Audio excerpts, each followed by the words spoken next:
حديث خاص يدور بينهم بدافع الاحترام. يختلفون نختلف. المقياس المعرفة والتفاهم. التقارب بين المسافات البعيدة. الأهم أن تنادي في المقهى الثقافي ربيع السيسي لإذكاء الحوار.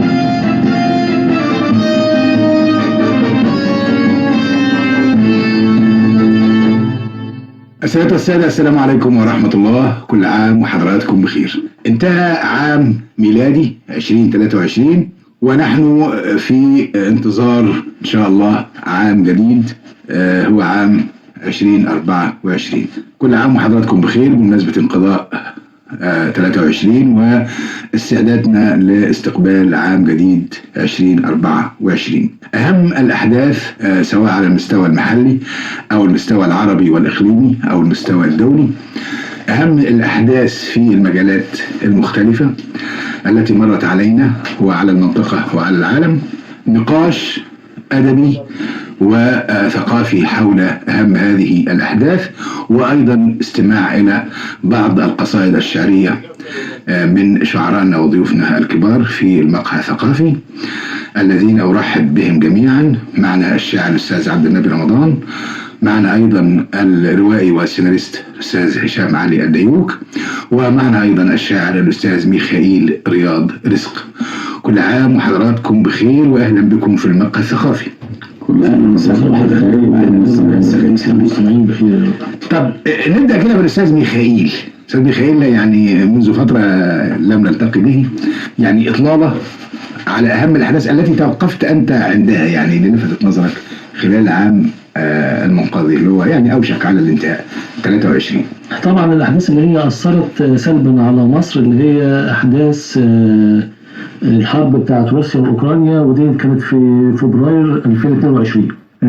وما زالت بكل أسف مستمرة طبعا بتداعياتها السلبية، بحيث ان هي طبعا أثرت على الاقتصاد العالمي وطبعا على الدول النامية، وطبعا من ضمن الدول ديت مصر. طبعا لولا سياسة مصر الحكيمة في ان هي تقدر ان هي تواكب الأحداث وتتحدى تلك التداعيات اللي هي المؤثرة سلبا من ناحية اللي هي طبعا واردات القمح وواردات الزيت والغاز. فطبعا حكمة السيد الرئيس ان هو اول مجتمع بالجماعة العربية ان هو يحاول ان هو تكون توازنات اللي هي بتاعت الجامعة العربية ان هي تمنع الحروب، لان الحروب هي عبارة عن ايه؟ دمار بياخد كل الاخضر واليابس. فطبعا ان هو السيد الرئيس ان هو يحاول يكون كفة راجحة للسلم، دي من ضمن الحاجات اللي هي تبقى فعالياتها إيجابية بالنسبة للقرارات مصر في المجال الاقتصادي تحديدا، يعني في المجال الاقتصادي والمجال اللي هي العسكري، يعني لأن هو عارف يعني إيه آثار الحرب، يعني إيه آثار التدمير شامل لكل حاجة. يعني ده حتى يعني كان الإحصائيات الدولية بتقول إن هي 1,300 مليون خسائر لأول سنة حرب، واتكلموا قالوا لو استمرت ل 2024 هتبقى 2,800 دولار. طبعا خسارة كبيرة جدا. نتمنى إن هي يعني يتم إيقافها وإن هي تبقى في مراحل السلم. يعني الحرب الروسية الأوكرانية مع ملاحظة طبعا إنه روسيا يعني من الناحية السياسية لها مبدأ، هو إن أوكرانيا تظل دولة محايدة لا تنضم إلى الاتحاد الأوروبي. يعني هذا هو المطلب الروسي المعلن. أنتوا عايزين أوكرانيا في الاتحاد الأوروبي، أوكرانيا على حدودي، يبقى أنتوا أصبحت كل الأسلحة والصواريخ بين روسيا وبينها مجرد الضغط. ما يكونش كمان في تحالف خارجي. يعني مطالبة روسيا عشان برضه نعرف الأسباب اللي خلف الموضوع، أن روسيا تريد أن تكون أوكرانيا محايدة، لا أن تكون عضوا في الناتو في الاتحاد الأوروبي، وإلا يبقى أنت أصبحت على حدودي تملك تدميري في أي لحظة. بالظبط، ده الطلب، ونتمنى طبعا أن تدع هذه هذه الحرب أن تنتهي وأن تضع أوزارها وتأثيرها زي ما حضرتك قلت على المستوى الاقتصادي تحديدا. طب نسمع منك يا شاعر. لا أخذ الحكاية. بيقول مصر الأصل وعاشق منها، واكره قوي إني يزعلها، وازعل قوي لو شفت ألمها ودموعي بتكون سبقاني. اتربيت على حب ما بينا يجمع فرح وشيء يألمنا، وكبرت على حب كنيستي وفي رمضان الحب لممنا. الفرح شيء من أحلامي، وكل سعادتي في حب جيراني، واما الود لكل أصحابي، واما ألاقي الحزن ما بينهم تبقى ألامهم هي ألامي. ولما يكون الحزن في قلبي أحكي لهم عن حاجة تعباني. إخواتي وبكون وسطيهم، وبحب الضحكة في عينيهم، وأي نجاح يتحقق ليهم بلقى مشاعري تهز كياني. اتربيت أحزن لفراقنا، وإن دموعك هي دموعنا، وإن ألامك شيء يوجعنا، وفي حزنك بتقل ضلوعنا. بكل مشاعري يا بلدي أصونك، ودمي يرخص لأجل وجودك، وبحبك وهعيش أبنيكي كل حارس زي جنودك. أنا عاشقك وبحب ترابك، وأملنا على طول في شبابك، وادي صمدنا لون أمجادك، وادي صليبك واستهلالك. يلا نجمع سوا بعضينا، والتعبان نسنده بإيدينا، وإذا فكر حد يعدينا بوحدتنا هنحمي تراب. جميل جدا استاذ ميخائيل رياض رزق. استاذ عبد النبي رمضان، ايضا اهم الاحداث التي يعني توقفت عندها خلال العام المنصرم 23 في المجالات المختلفه التي تريد ان تبدا بها يعني. تحيه لكل الساده المستمعين، تحيه لحضراتكم امام الميكروفون وخلف الميكروفون. انا عايز اقول يمكن من اهم الاحداث زي ما قال ميخائيل موضوع الحرب الروسيه الاوكرانيه، يمكن لان الموضوع ليه اهداف زي ما حضرتك قلت يا دكتور ربيع، اهداف خارج ان احنا ملناش علاقه، ومع ذلك احنا بنؤثر ونتاثر بالمحيط يعني. لان احنا عندنا تقريبا الزيوت وعندنا القمح اعتماد بصفه رئيسيه على روسيا او روسيا واوكرانيا، ولسنا وحدنا على فكره. يعني الدول الناميه او الدول اللي هي الغير منتجه لبعض السلع 100 مليون طن قمح هو انتاج روسيا واوكرانيا. يعني يتجاوز ال 120 مليون طن. يعني رقم طبعا خطير جدا على المستوى العالمي يعني. واحنا طبعا مصر اكبر دوله مستورده للقمح على مستوى العالم يعني. اكبر مستهلك. احنا رغيف العيش هو الاساس بالنسبه لنا يعني. واحنا بنسميه رغيف الايه؟ العيش، رغم ان هو اسمه خبز يعني. جايه من العيش الحياه نفسها يعني. نعم. فبس انا هقف عند، عشان ما اتكلمش في نفس النقطه، انا هقف عند حدث تاني احنا من خلاله قلنا ان احنا بالنسبه لنا الموضوع مش موضوع شو بس، او ان احنا دوله بتحب ان هي يكون فيها حدث كبير وخلاص. اللي هو الغاء حفل المطرب الامريكي ترافيس سكوت اللي هو عند سفح الاهرام. المفروض ان الراجل ده لما بيعمل حفل بيبقى فيه بعض التضاريس اللي هي ما لا تناسب او لا تتناسب مع المجتمع المصري. وممكن ناس تتعور وناس تموت وناس فاحنا بنقول يعني دي اعتقد ان هي كانت رساله قويه للعالم كله، ان احنا الهدف بالنسبه لنا مش فلوس. لو فلوس بس كان ده هيكون من ضمن الحاجات اللي ممكن تكون في الفتره دي تدخل دخل سياحي. فضلا عن الدعايه العالميه، دعايه عالميه، منطقه الاهرامات وهضبه الاهرامات فاحنا يمكن احنا ضحينا بالحاجات دي كلها في مقابل ان احنا. وكان في راي وراي اخر على فكره، يعني الموضوع ما عداش كده سهلا يعني. بس في ناس كانت بتنادي بالمانع، وناس كانت بتقول لا زي ما حضرتك. بس في الاخر الهويه المصريه هي اللي انتصرت. يعني احنا في عندنا تقاليد وعندنا عادات وعندنا اللي لا يمكن ان نتخطاه. فدي يمكن من الاحداث اللي انا شايف ان هو بتبقى في قرارات سليمه حتى لو كانت القرارات دي تخسرك. فلوس، الموضوع مش فلوس بس، الموضوع ان انت تحافظ على الهويه، تحافظ على نفسك يعني. تمام. ده يمكن من ضمن الاحداث اللي ممكن نتكلم عنها يعني، او اللي ممكن افتكرها ترصد يعني، تستحق الرصد والتامل يعني. ويمكن في ناس كتير جدا ممكن تكون ما خدتش بالها من اللقطه يعني، عدت خلاص يعني. جميل. طب نسمع شعر. انت معاك ديوان الغابه يعني. معروف عبد النبي رمضان بانه شاعر الغابه يعني. طب عايزين تسمعوا حاجه معينه ولا كما تشاء يعني، كما يحلو لك. طيب ما تيجي نقول بذرة الحرية. يا بذرة الحرية يا اللي اتزرعتي في بور، واللي يرووكي يا بذرة اتجوزوا من الحور، وبدمهم يا بذرة هتطلعي للنور، نور النهار اللي جايلك، اصل الليل لو ما راحش الارض مش هتدور. يا بذرة الحرية اوعي تكوني خلاص زهقت من المية وعشقت طعم الدم، لابد للي رواكي وعودك على الدم، يجي عليه اليوم يا بذرة وهيتغم، لما انت يوم تتروي بابنه واخوه والعم، ولا انت ما بتترويش إلا بنزيف الدم. يا بذرة الحرية ضمينا بخضارك، يا بذرة الحرية ضمينا بخضارك، أهون علينا الموت لو عشنا وبعارك، نحلف برب الكون هيتم مشوارك ولو يكون الثمن من دم أحضرك. جميل جدا أستاذ عبد النبي رمضان. انتقل للأستاذ هشام علي الديوك الروائي والسيناريست. أستاذ هشام، أيضا احنا منذ فترة لم نلتقي بسيادتك يعني نظرا لبعض الانشغالات لديك يعني والأعباء الوظيفية والإدارية، ولكن هذا لم يمنعنا أن احنا نلتقي في نهاية العام يعني. زوروني كل سنة مرة.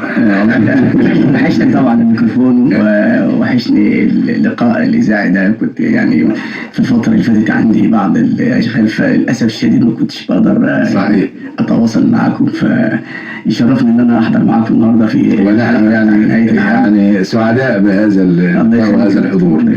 محطة أخرى توقفت عندها من أهم أحداث العام المنقضي. هو في الحقيقة يعني وأنا بحاول كده امبارح يعني أتصفح بعض المواقع يعني عشان أشوف العام ده يعني إيه الأحداث اللي يعني كانت مهمة. وجدت إن فعلا عام 23 مليء بأحداث يعني جسام، ويعني بعتبر إن هو عام للأسف يعني مليء بالدموية. يعني الحمد لله لم عام 23 أوراقه وخلاص هيرحل بعد أيام، بس ترك خلفه فعلا يعني أحداث هامة جدا بتتسم فعلا بالدموية والدمار الشديد. يمكن من سنوات ما مرش على يعني العالم أحداث بالشكل ده. يمكن الأساتذة ذكروا من شوية أحداث روسيا وأوكرانيا، بس دي كانت يعني بدأت في 22 مظبوط فبراير وهي مستمرة طبعا. لكن احنا لو حاولنا يعني نبص كده بقراءة سريعة كده عن الأحداث اللي وقعت فعلا في 23 ده فعلا يعني للأسف الشديد مش عارف أنا هبدأ ازاي، بس هحاول برضو أسرد بعض النقاط يعني في أحداث 23 وقعت أحداث مهمة جدا. أولها في 30 يناير قتل أكثر من 100 شخص وأصيب أكثر من 200 في تفجير انتحاري بمسجد في بيشاور في باكستان. ده في أول العام. ده أول عام. وبعدها بمرور 9 أيام من حادث دوا ضرب زلزال عنيف جدا كانت قوته 7.8 بمقياس ريختر جنوب تركيا وشمال سوريا. الزلزال ده كان عنيف جدا وتسبب في مقتل أكثر من 50,000 شخص ويصيب أكثر من 24,000 شخص. صحيح. وتشريد طبعا الآلاف. و15 من شهر يناير اندلعت اشتباكات عنيفة جدا في جمهورية السودان الشقيقة بين الجيش السوداني وبين قوات الدعم السريع. طبعا القتال ده وما زال الأمر في جميع أنحاء السودان. صحيح. وطبعا تسبب في تشريد الآلاف. مقتل حوالي 12,000 شخص. كان يعني عدد كبير جدا، وحتى في الأخوة السودانيين يعني في منهم طبعا لجأ إلى مصر بسبب الأحداث السيئة اللي حصلت في السودان. هجرة داخلية بالظبط، وهجرة داخلية بالنسبة لها طبعا للناس حوالي 7 مليون. فكانت طبعا مأساة بالنسبة للشعب السوداني الشقيق وقعت لهم. بعدها يعني 18 مايو حصلت حادثة غريبة جدا، إن في غواصة سياحية في 18 مايو كانت بتبحر في المحيط الأطلنطي. الغواصة دي كانت يعني على متنها يعني بعض المستكشفين أو اللي هم السياح يعني بيغوصوا يعني مشاهدة السفينة الغارقة في المحيط اللي هي تايتانيك. وللأسف الشديد الغواصة دي طبعا انفجرت في قاع المحيط، وكل اللي هم على متن الغواصة طبعا طبعا كانوا 5 طبعا توفوا. بعدها بأيام دي تايتانيك بعد كده هتبقى لعنة بقى، محدش يقترب ويحاول الاكتشاف. كان في عيب فني في الغواصة السياحية دي. لا هو الموضوع ان في فرق ضغط عالي جدا. عيب فني في تصميم الغواصة ادى الى انفجار طبعا ضغط معين. وطبعا كانت يعتبر يعني مأساة بالنسبة اللي هم رواد الغواصة. بعدها بأيام حصل تمرد في روسيا بقوات فاغنر، وطبعا التمرد ده قاده يفجيني بريمانجين. انتهى التمرد في نفس اليوم، وتراجعت قوات فاغنر بعدها يعني بساعات 3 اشهر اللي بعدها، يعني بعدها ب3 اشهر اعلن مقتل قائد فاغنر في حادث تحطم طياره خاصه كانت متوجهه من موسكو بعد عودته من افريقيا. بالظبط كده. وطبعا توفى هذا القائد، وهذا الحدث يعني ما زال يعني محل شك وتضارب، مش عارفين اصلا يعني كيف بدا وكيف انتهى بهذه الصوره، هل هو له علاقه بالتمرد او ملوش علاقه بالتمرد، او حادث مجرد عادي. برضه ليه برضه في تحوم حواليه برضه بعض علامات الاستفهام اللي مش عارفين نقدر نفسرها لغايه دلوقتي. في برضه 8 سبتمبر ضرب زلزال عنيف اخر بقوه 6.8 بمقياس ريختر المغرب الشقيق. الناس يعني الزلزال كان برضه من الحاجات المؤثره جدا بالنسبه لعالمنا العربي. صحيح. وطبعا ادى الى وفاه اكثر من 3000 شخص وتشريد الالاف في المغرب الشقيق. صحيح. مفيش ايام وقعت كارثه اخرى في ليبيا. لم ننتقد الانفاس من زلزال المغرب حتى وقعت كارثه في ليبيا. السيل العارف كانت عاصفه اسمها دانيال، كانت اجتاحت جنوب اوروبا وبالتحديد يعني ايطاليا واليونان، وبعدين مرت على شرق ليبيا، وطبعا تسببت في غرق مدينه كارنا، طبعا تدمير تام لمدينه دارنا بسبب ان العاصفه ادت الى يعني زي ما تقول انهيار سد من السدود المهمه جدا، فادى طبعا الى سيول عارمه وتدمير طبعا الاف المساكن في مدينه دارنا في ليبيا. طبعا انتهى شهر سبتمبر بحادثه اليمه جدا، كانت فاجعه حيث مفيش اي حاجه يعني. صراحه انا العام كان فيه يعني هو لما حاولت اقرا كده قلت يا كل الحاجات دي حصلت وهي فيها حاجات مؤثره يعني مش حاجات يعني كلها حاجات فعلا كانت اليمه ومؤثره جدا ولفتت نظر الناس كتير جدا. فعشان كده لما حضرتك بدات كلامي قلت ايه ان فعلا عام 23 مليء بالاحداث الدمويه وكان شيء يعني صعب جدا. حط لنا حدث في النص كده يكون يعني اذا كان حصل يعني برضه مش هنقول حاجه. انا بحاول اتلمس طريقي واتصفح المواقع، ابص الاقي حاجه ورا حاجه ورا حاجه. فبالاسف شديد يعني كنت قلت مثلا في شهر يناير معرض الكتاب تمام ايه حصل فيه مثلا. تمام بس يعني اقول لحضرتك برضه حدث معتاد ومتكرر. للاسف الشديد انا يعني بكل اسى بسرد هذه الواقع. لا بالعكس انت بتذكرنا طبعا فعلا حصلت واثرت فينا بقوه يعني. صحيح. ما بقولش يعني هي الصوره زي ما بنقول كده هي ايه. بس الحقيقه الحادث بقى بتاع الاثار اللي هو دانيال ده اللي ضرب ليبيا، الحقيقه يعني مصر كانت مستعده ليه، لانه هو ايضا يعني مر على البحر المتوسط كله شرقا. يعني كان ممكن يأثر مصر. احنا في مصر كنا مستعدين ليه كويس، عشان كده احنا لم نحس به على الاطلاق. يعني هو مر من عندنا مطروح، دخل مطروح اسكندريه ودمياط وبورسعيد، يعني في طريق شرق البحر المتوسط، فاحنا كان عندنا استعدادات يعني. هو يعني انا كويسه. ممكن اقول ايه يعني تفسير علمي للاحداث دي اللي بتاعت يعني انت هتلاحظها معظمها يعني ايه لها علاقه بالطبيعه. تمام.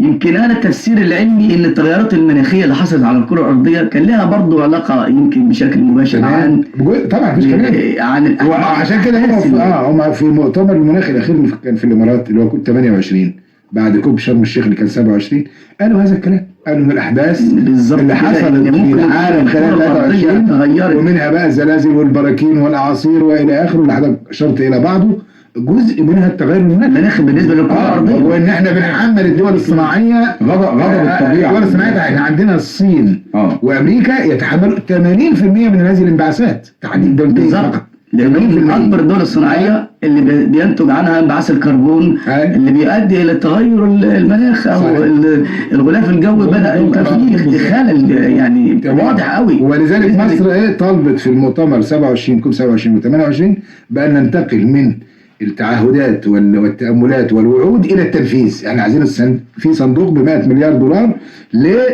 لصالح الدول النامية. بالظبط. يعني ده جزء برضه مهم جدا. لا هو في بعض الدول الكبيرة ابتدت النهارده، الدول الكبيرة والغير الكبيرة ابتدت فعلا ان هي تدور على مصادر تانية غير من الطاقة المتجددة.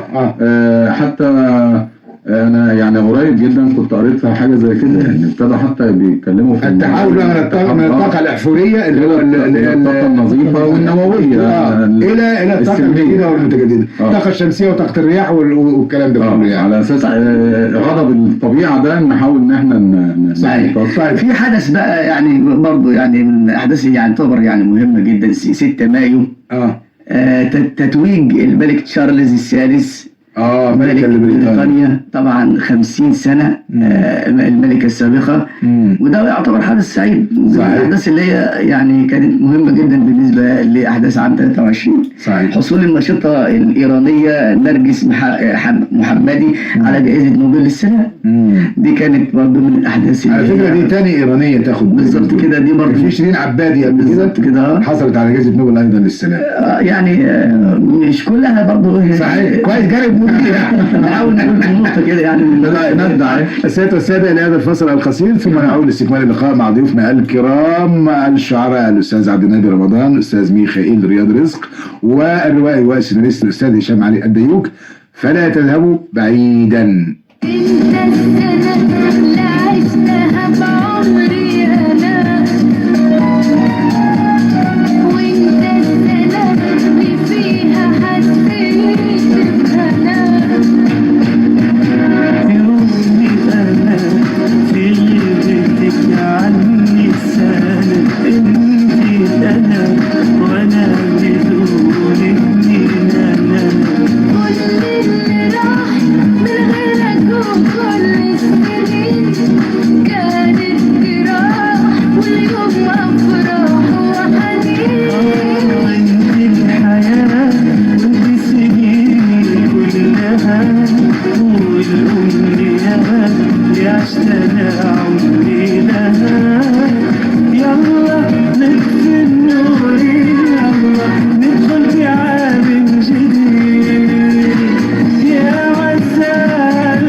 سادة السادة، عدنا لحضراتكم ونحن في المقهى الثقافي، حوارنا حول أهم أحداث عام 23 وأمنياتنا بإذن الله للعام الميلادي الجديد 2024.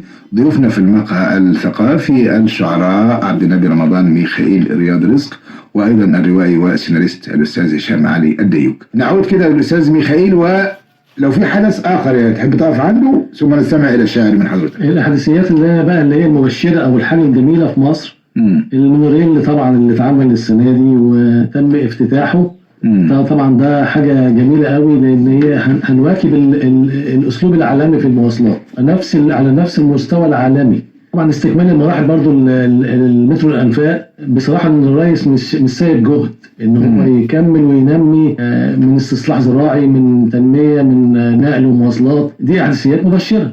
نتمنى ان شاء الله بقى في العام المقبل ان هو طبعا في برضه بشرة حلوة لاصحاب المعاشات اللي احنا منهم دلوقتي ان شاء الله. ان هو هيعمل زيادة جديدة في شهر يناير او العام الجديد. دي برضه من الاحداثيات المبشرة. يعني ما تكونش كل حاجة كده طبعا صورة ضبابية. شيء جميل. طيب نستمع الشعر كده من الاستاذ ميخائيل، اتفضل. يلا نبني قصيدة، يلا نبني، يلا بينا نقوم ونبني. مصر بلدي الغالية عندي، حط ايدك ويا ايدي نبقى قوة يا كل عيلتي. ارفعي راية المحبة، جمعينا بعد غربة، ليلنا راح والشمس طالعة وبكرة يبقى أحلى بينا. مهما كان حجم التجارب كلنا قد المصاعب، كل واحد في مكانه وهو في ميدانه يبقى غالب. مصر بينا يوم هتقوى ورايتها هتبقى أعلى، وجيش وشرطة دول ولادنا ومصر بيهم تبقى أحلى. جميل استاذ ميخائيل رياض رزق. ايضا ننتقل الاستاذ عبد النبي رمضان لو في احداث التوقف عندها. هو يمكن الحدث الأبرز الأكثر صعوبة يمكن احنا لحد دلوقتي لسه عايشين فيه هي أحداث غزة ما بعد يوم 7 أكتوبر. طبعا الموضوع صعوبته أكتر. طبعا أي حرب لازم بيبقى ليها الضحايا والخسائر بتاعتها، بس الصعوبة الأكبر في إن الخسائر معظمها من الأطفال والسيدات والعجائز فيعني الموضوع مش موضوع حرب، يعني الموضوع بيصل إلى مرحلة الإبادة الجماعية يعني. يمكن من أول ضرب المستشفيات لسيارات الإسعاف، غلق المعابر في وقت من الأوقات أو في بعض الأوقات، أو تحديد أو تحجيم دخول المساعدات.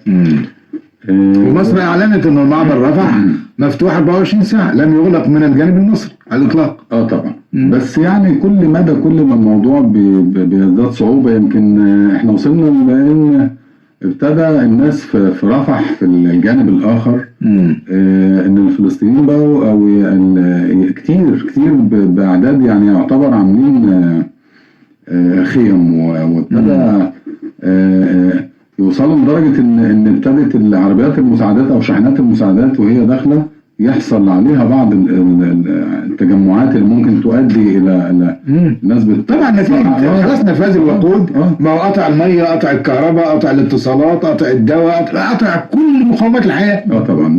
يعني حضرتك قلت حرب إبادة بلا جدال. والمجتمع الدولي يصمت، والمجتمع الدولي لا يتحرك، والدول صامتة، لا أحد يتحدث، كلنا نشجب وندين، ولكن ليس هناك أي أفعال على الأرض على الإطلاق. وهنا ده يمكن خلى قريبا جدا، يمكن احنا اتكلمنا في الموضوع ده صحيح في المقهى الثقافي، خدنا سلسلة حلقات في أدب المقاومة والأدب الفلسطيني وقلنا إن الأساس كان إيه يعني. ما تجيش تحاسبني وأنا بدافع يعني. اللي هو 7 أكتوبر. لما علقنا 7 أكتوبر. 7 أكتوبر كانت رد فعل للاحتلال اللي هو من سنة 8. فين بقى النكبة، وما يحدث الآن أقوى من النكبة يعني. طبعا. زي ما قال لسه امبارح الرئيس عباس اللي هو محمود عباس أبو مازن، لسه قال إن ما يحدث في غزة الآن هو أضعاف ما حدث في النكبة عام 48. وهنا بقى إحنا بنتكلم عن إيه فين ان دور مجلس الامن. اعتقد يمكن احنا حتى تنبأنا بده، واعتقد ان هو قريب جدا ممكن يحصل ان مش هيبقى في مجلس الامن طالما ملوش دور ودور بيحقق ما يقول. لا متناقض الا في تناقض الا على يعني ندعو لحمايه المدنيين ولكننا ضد وقف اطلاق النار. طب ازاي يعني؟ في تناقض غريب يعني. بص هقول لحضرتك على حاجه. لما نقول ان مجلس امن وفي كلمة فيتو في مجلس الأمن مفهوم الديمقراطية هنا حتى في مجلس الأمن اللي هو الكيان العالمي اللي بيحمي الدول وبيحمي الديمقراطية المفروض هو ما فيهوش ديمقراطية. صحيح. دولة من الدول لا غير عندنا هنا كده. احنا لما دولة من الدول العضو الدائم ويعترض على قرار بحق الفيتو خلاص يبقى القرار اتلغى. صحيح. فين الديمقراطية هنا؟ لا وباقي الدول ما عملتش ده. انما ان العالم يقعد يتفرج لحد ما يبقى في احد الطرفين يوصل لان هو عايز ياخد هدنة ويستريح شوية فنعمل الهدنة عشانه. فانما طالما اسرائيل مش محتاجه الهدنه، خلاص يبقى الدنيا شغاله وده بيضرب والضرب شغال وكل حاجه. انما لما اسرائيل تتعب شويه هتبص تلاقيهم بيقول لك هدنه لدخول المساعدات. مساعدات ايه؟ احنا هنا انت بتتكلم في مش ازدواجيه، يعني هنا الموضوع ابعد من انه يكون ازدواجيه. الموضوع كبير يعني. صحيح. فين دور مجلس الامن؟ يمكن انا ساعتها قلت ان قريبا جدا اعتقد ان مجلس الامن لما يبقى ما بيقومش بدوره من سنين كتير جدا، اعتقد ان هو بقى دون لا جدوى له. صحيح. خاصة ان الوظيفة الاولى وفقا لميثاق الامم المتحدة حفظ الامن والسلم الدولي. وهل ما يحدث الان في غزة الا يهدد السلم والامن؟ ده العالم كله. وبعدين انت فين النهارده؟ حزب الله بيناوش، النهارده الحوثيين بداوا بمسيرات وبداوا تعطيل الملاحه وبداوا يستهدفوا علنا كل السفن المتجهه لاسرائيل او السفن كل التي لها علاقه، واعلنوا ما السفن فقط التي تتعلق باسرائيل فقط. وبالتالي انت ايه حجم التجاره العالميه اللي بتمر من البحر الاحمر؟ حجم هائل. وانا اعتقد انه دخول الحوثيين هيكون جزء رئيسي سبب رئيسي في وقف اطلاق النار. هو ده التحرك. ده حقيقه يعني اصبح الان يهدد التجاره العالميه. خلاص دي حقيقه. ما دام احنا غير قادرين على الفعل، ما عندناش قوه، ما فيش قوه عربيه، احنا ما عندناش قوه، مش قادرين نجابه ونواجه. العنصر الاخر الذي يفهمه الغرب اما القوه واما المصلحه، احنا غير قادرين على القوه.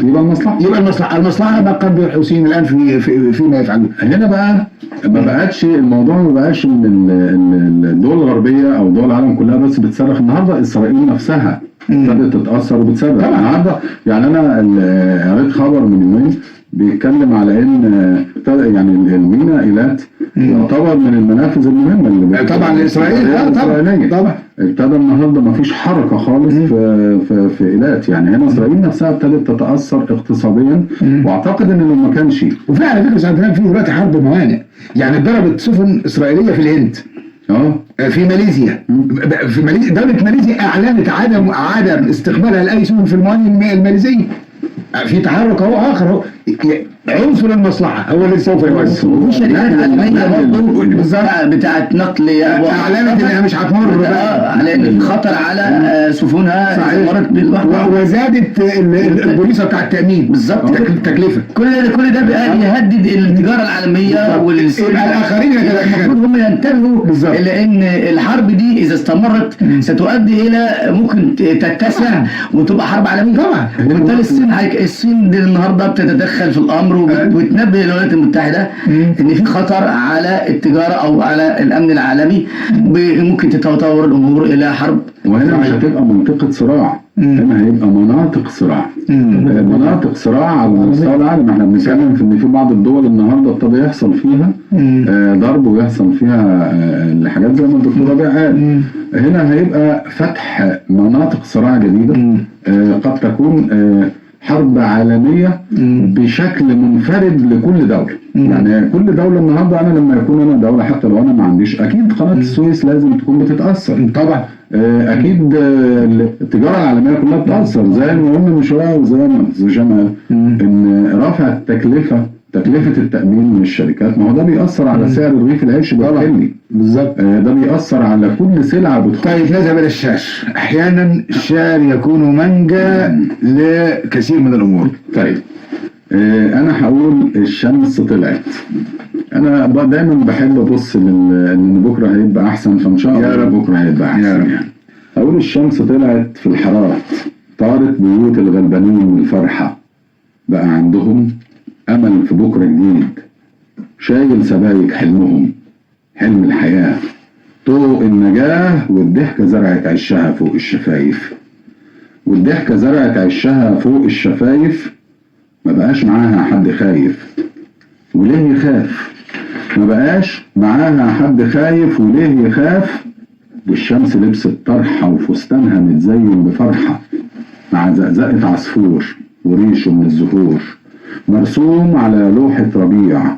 واللي يبيع ما بقاش له مطرح جنبنا، وخرج خلاص من حلمنا حلم الحياة، طوق النجاة.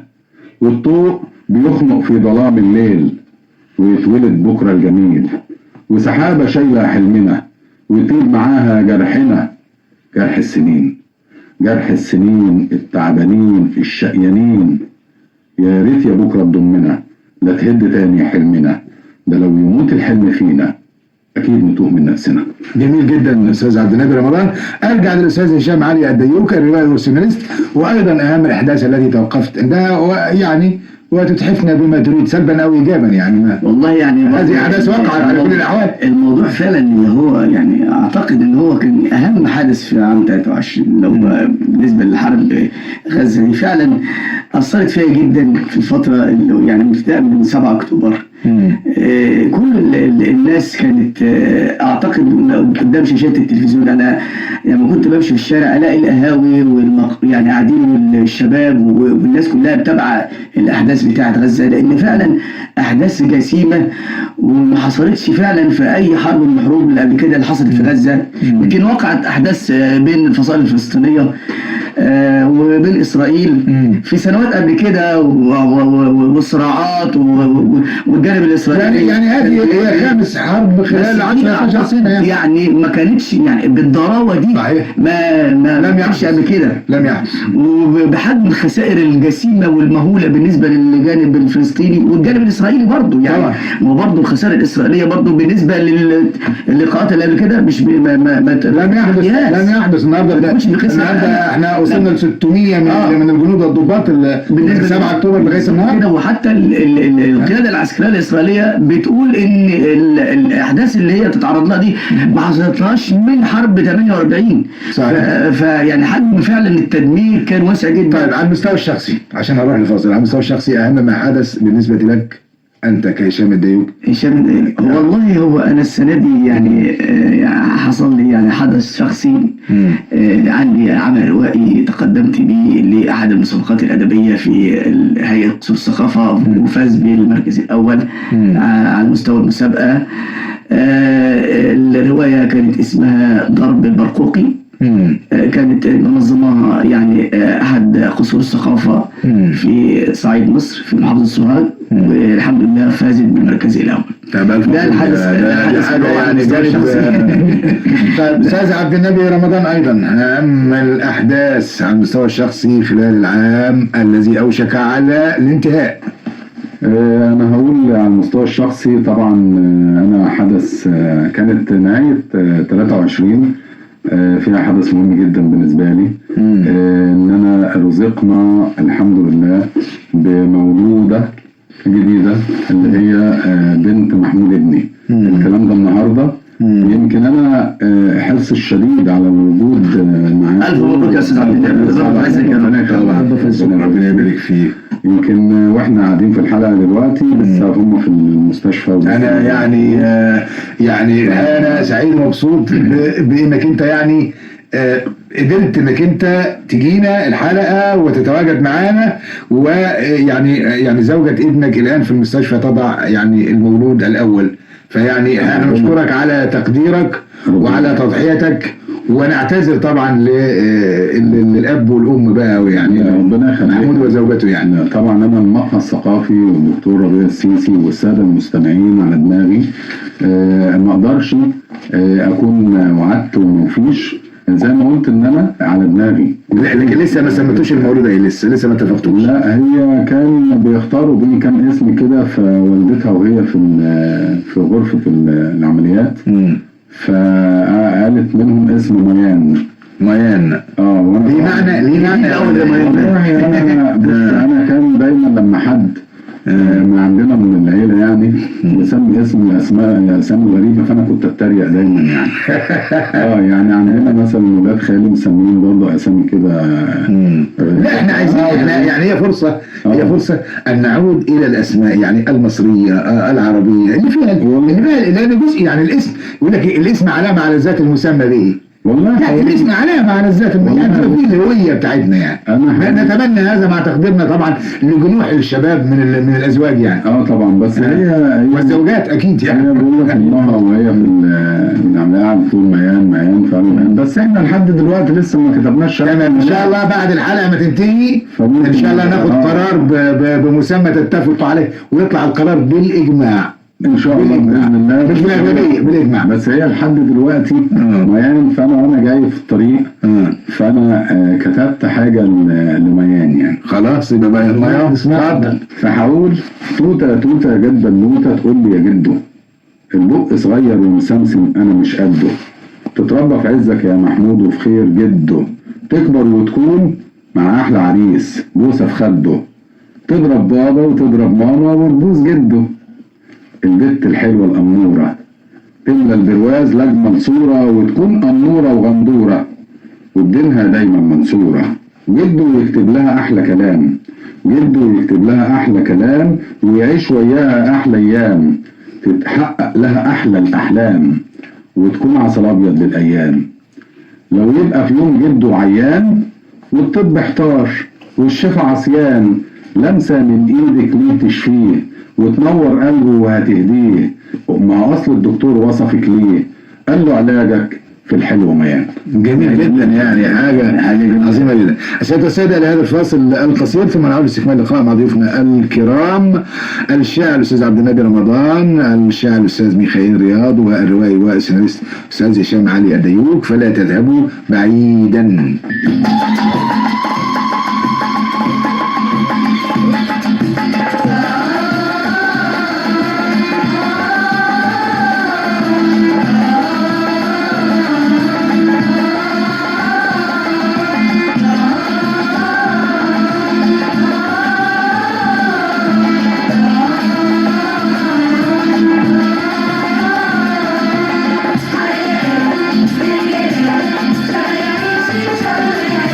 Thank you.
السادة والسادة، عدنا لحضراتكم مرة أخرى. نحن في الجزء الأخير من المقهى الثقافي، حديثنا حول أهم الأحداث التي شهدها العام المنقضي 2023 والتوقف عند أهم المحطات الرئيسية وأهم الأمنيات للعام الجديد.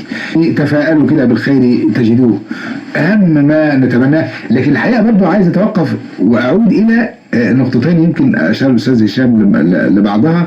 ما حدث في السودان في 15/4 من الانقسام الرهيب بين الجيش السوداني وقوات الدعم السريع اللي كانت إحدى فصائله. نتمنى طبعا للسودان الاستقرار والأمن، ونتمنى أن تضع الحرب أوزارها طبعا في غزة إن شاء الله. ومصر أيضا شهدت انتخابات رئاسية لو تعليق على الانتخابات الرئاسية برضو من أهم أحداث 23، ثم نتحدث عن الأمنيات العام الجديد. هو الحقيقة الانتخابات الرئاسية كلنا سعدنا بيها في يعني الفترة اللي فاتت، وأنا شخصيا كنت سعيد بالمشاركة في هذه الانتخابات، وكانت يعني مليئة بالزخم والنشاط. وبعدين الانتخابات دي بتتميز عن الانتخابات السابقة اللي فيها أكثر من مرشح، والأحزاب شاركت. طبعا حزب الوفد شارك بمرشح، وحزب الاجتماعي كان شارك بمرشح، فكانت بصراحة يعني والشعب فكانت مليئة بالزخم، ويعني المشاركة كانت عالية جدا من الشباب خصوصا، والسيدات كان المشاركة عالية جدا. ونتمنى إن شاء الله كده التقدم والازدهار في الفترة القادمة إن شاء الله. طيب، في أي أمنيات محددة في 24؟ نتمنى يا رب دايما مصر يعني تنهض وتتقدم، والأزمة الاقتصادية العالمية يعني تنجلي، وطبعا بينعكس برضو أثرها طبعا السلبية على مصر. وطبعا التضخم اللي هو يعني مفيش في مصر بس، لا كان على مستوى يعني العالم كله. ويا رب دايما في تقدم ورخاء إن شاء الله. إن شاء الله. أستاذ ميخائيل رياض، أيضا أمنيات 24، ونستمع إلى الشعر لو في حاجة جاهزة، بس لو في أمنيات بداية يعني. أتمنى الخير لمصر، وإن فعلا كل الأحداثيات بتاعت غزة تنتهي وما نشوفش جريح، لأن الواحد من كتر الأحداث اللي بيشوفها ما بقاش قادر إن هو حتى يبص على الصورة. أمانة يعني الواحد أتمنى إن كل الحروب في العالم تنتهي، لأن حروب يعني دمار، يعني ما فيش تنمية، يعني ما فيش اقتصاد، يعني ما فيش أي وسائل لراحة الإنسان. فأتمنى الخير يعم والسلام يعم في كل العالم. في أي حاجة تحب تسمعنا؟ لو هقول الحياة أجمل ما فيها لما بتعيش الحياة بأبسط ما فيها، لما تبقى بقلب صافي، بقلب طفل تعيش عليها، تبقى وردة ليها نسمة، لما تمشي تلقى بسمة، تلقى كل الناس تحبك، تلقى صحبة تحب وقتك. أما لما الكره ياخدك تلقى حزن مالي صدرك، تلقى ضلمة شغلة فكرك. عيش وحب الكل جنبك، شوف في عينه فرحة قبلك، قول له لما انت بتبعد تبقى روحك غايب عنك. الحياة أجمل ما فيها حب عشناه في ماضيها، واللي سايب أغلى ذكرى لحياة أملنا فيها. تبقى ضحكتنا في عينينا، نلقى بكرة جاي لينا فاتح الأحضان ونفسه، الأمل هو اللي فيه. جميل جدا، ده منتهى التفاؤل يعني. طبعا جميل قوي. أستاذ عبد النبي، أيضا أمنيات شخصية وعامة في العام الجديد إن شاء الله. والله أمنيات شخصية إن ربنا يبارك لكل اللي حواليا، ربنا يسهل لنا حالنا كلنا في شغلنا وفي ولادنا ويبارك لنا فيهم. أمنيات على المستوى العام طبعا إن أحداث غزة تخلص على خير عشان إخواتنا فلسطين، إخواتنا ونسايبنا وخلاننا وإحنا خلانهم. صحيح. علاقات ما تنفعش إن هي تتقطع، فالجرح اللي فيهم إحنا بنتوجع له طبعا.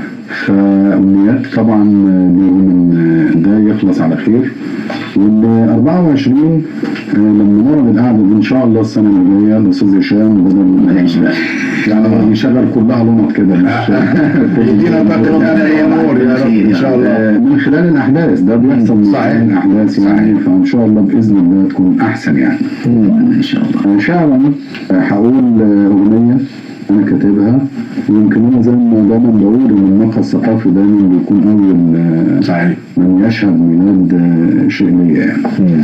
فهقول هنعدي هنعدي وهنعدي وهنعدي، هنعدي ونغزل لك طوب يا بلادي بتاريخ مكتوب، واللي يخون أرضك يا بلادي اسمه أكيد هيكون مشطوب.